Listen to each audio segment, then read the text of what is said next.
আমাদের মস্তিষ্ককে বোঝা আর তাকে আরও উন্নত করা নিয়ে আজকের এই বিশেষ আলোচনা। আচ্ছা, কখনো কি মনে হয়েছে যে আমাদের চিন্তাভাবনার আসল কারিগর আমরা নিজেরাই হতে পারি? চলুন আজ আমরা ঠিক এটাই খুঁজে দেখব। এই প্রশ্নটা কিন্তু আমাদের সবার মনেই কোনো না কোনো সময় এসেছে, তাই না? স্মৃতির এই অদ্ভুত খেলাটা বেশ মজার। আজ আমরা এর পেছনের কিছু রহস্য জানার চেষ্টা করব। তাহলে চলুন আমাদের মনের গভীরে একটা ডুব দেওয়া যাক। তো শুরুতেই চলুন আমাদের মস্তিষ্কের একটা ইউজার গাইড দেখে নেওয়া যাক। এই প্রথম অংশে আমরা এর কাজের মূল ভিত্তিটা আবিষ্কার করব, যেটা কিনা পরের সব আলোচনার জন্য খুবই জরুরি। আমাদের আজকের আলোচনার মূল চাবিকাঠি হল এই শব্দটা, নিউরোপ্লাস্টিসিটি। এটাকে শুধু একটা কঠিন সায়েন্টিফিক শব্দ ভাবলে কিন্তু ভুল হবে। সহজ কথায় এটা হলো আমাদের মস্তিষ্কের নিজেকে বদলানোর আর যে কোনো পরিস্থিতির সাথে মানিয়ে নেওয়ার এক অবিশ্বাস্য ক্ষমতা। ভাবুন তো, আমাদের মস্তিষ্ক অনেকটা একটা পেশির মতো, যাকে আমরা সারা জীবন ধরে ট্রেনিং দিয়ে আরও শক্তিশালী করে তুলতে পারি। মস্তিষ্কের এই বদলে যাওয়াটা মূলত দুটো উপায়ে ঘটে। একদিকে এর ভৌত গঠনটাই বদলে যেতে পারে, এমনকি নতুন কোষও তৈরি হতে পারে। আবার অন্যদিকে এটা তার কাজগুলোকে নতুন করে সাজাতে পারে। ব্যাপারটা অনেকটা একটা টিমের মতো, যারা নতুন কোনো চ্যালেঞ্জের মুখে নিজেদের মধ্যে দায়িত্ব নতুন করে ভাগ করে নেয়।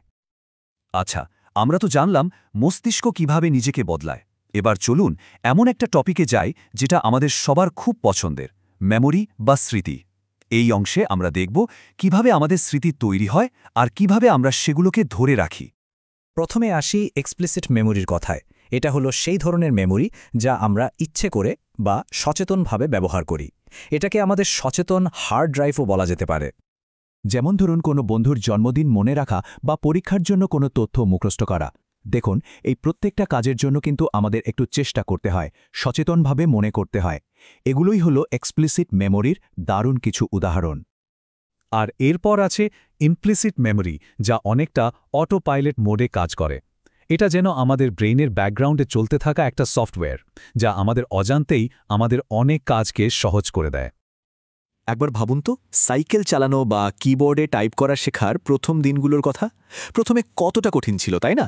আর এখন আমরা এইসব কাজ প্রায় কিছু না ভেবেই করে ফেলি।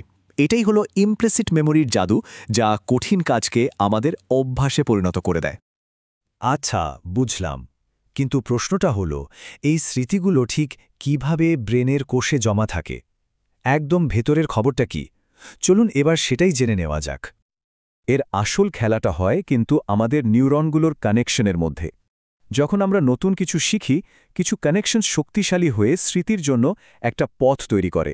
আবার যে কানেকশনগুলো আমরা ব্যবহার করি না, সেগুলো ধীরে ধীরে দুর্বল হয়ে যায়। এটা অনেকটা মস্তিষ্ককে গোছানোর মতো, দরকারি পথ তৈরি করা আর পুরানো অপ্রয়োজনীয় পথ মুছে ফেলা। আর সবচেয়ে মজার ব্যাপারটা কি জানেন? আমাদের মস্তিষ্কের একটা খুব গুরুত্বপূর্ণ অংশ আছে, যার নাম হিপ্পোক্যাম্পাস। এটা একই সাথে একজন লাইব্রেরিয়ান এবং একজন ম্যাপ প্রস্তুতকারকের মতো কাজ করে। একদিকে এটা আমাদের স্মৃতিগুলো দ্রুত খুঁজে বের করার জন্য একটা ইন্ডেক্স তৈরি করে, আর অন্যদিকে আমাদের অভিজ্ঞতার জন্য একটা মানচিত্র বা ম্যাপও তৈরি করে দেয়। অনেক তো থিওরি হলো, এবার চলুন দেখি এই জ্ঞানটাকে আমরা বাস্তবে কিভাবে কাজে লাগাতে পারি।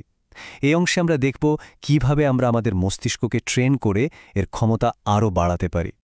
এই যে কাজগুলো দেখছেন, যেমন নতুন একটা ভাষা শেখা বা অচেনা কোনো রাস্তায় ঘুরে বেড়ানো, এগুলো প্রত্যেকটাই কিন্তু ব্রেনের জন্য দারুণ একটা ওয়ার্কআউট।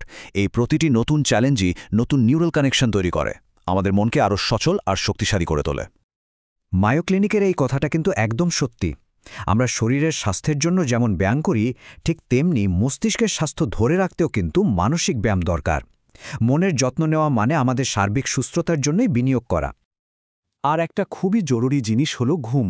প্রতিদিন রাতে 7 থেকে 9 ঘন্টা ঘুম কিন্তু কোনো বিলাসিতা নয়, এটা আমাদের মস্তিষ্কের জন্য একটা অপরিহার্যতা। আবার ঘুমের সময়ই আমাদের মস্তিষ্ক নিজেকে রিচার্জ করে আর সারাদিনের শেখা জিনিস আর স্মৃতিগুলোকে গুছিয়ে দীর্ঘমেয়াদী মেমোরিতে পাঠিয়ে দেয়। আর হ্যাঁ, আমরা কি খাচ্ছি সেটারও কিন্তু আমাদের ব্রেনের উপর সরাসরি প্রভাব আছে।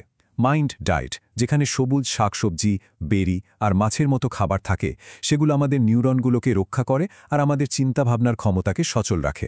অন্যদিকে অতিরিক্ত ফ্যাট বা চিনি কিন্তু এর উল্টো কাজটা করতে পারে। একটা খুব জরুরি কথা মনে রাখতে হবে, মাল্টিটাস্কিংকে না বলুন। আমরা যতই ভাবি না কেন যে আমরা একসাথে অনেক কাজ করতে পারি, সত্যিটা হলো আমাদের মস্তিষ্ক এর জন্য তৈরিই হয়নি। যখন আমরা এটা করার চেষ্টা করি আমাদের মনোযোগ ভাগ হয়ে যায় আর কাজের মানও খারাপ হয় আসল চাবিকাঠি হলো একবারে শুধু একটা কাজেই ফোকাস করা। আচ্ছা, মনোযোগ নিয়ে যদি প্রায় সমস্যায় পড়তে হয় তাহলে এই প্রোমোডোরো টেকনিকটা একবার চেষ্টা করে দেখতে পারেন। এটা সময় আর মনোযোগ ব্যবস্থাপনার জন্য খুবই সহজ কিন্তু দারুণ কার্যকর একটা পদ্ধতি। পরের বার কোনো গুরুত্বপূর্ণ কাজ করার সময় এটা ট্রাই করে দেখতে পারেন। তো আমরা আমাদের আলোচনার একদম শেষ পর্যায়ে চলে এসেছি। এখন সময় হলো যা যা জানলাম সেগুলোকে একসাথে মিলিয়ে আমাদের মনের ওপর আমাদের আসল ক্ষমতাটাকে আবিষ্কার করার। আজকের এই পুরো আলোচনা থেকে যদি একটা কথা মনে রাখতে হয় তবে সেটা হলো আমরা আমাদের মস্তিষ্কের নিছক দর্শক নই, আমরাই এর স্থপতি। প্রতিদিন আমাদের ছোট ছোট পছন্দ, আমাদের অভ্যাস আর আমরা যা কিছু শিখছি সেগুলোর মাধ্যমেই কিন্তু আমরা আমাদের আগামীকালের নিজেকে গড়ে তুলছি। তাহলে শেষ প্রশ্নটা থাকলো সবার জন্যে, যদি নিজের মনের স্থপতি হওয়ার ক্ষমতা আমাদের হাতেই থাকে তাহলে আমরা কি করতে চাই? সিদ্ধান্তটা কিন্তু আমাদেরই। চলুন আজ থেকেই নির্মাণ শুরু করা যাক।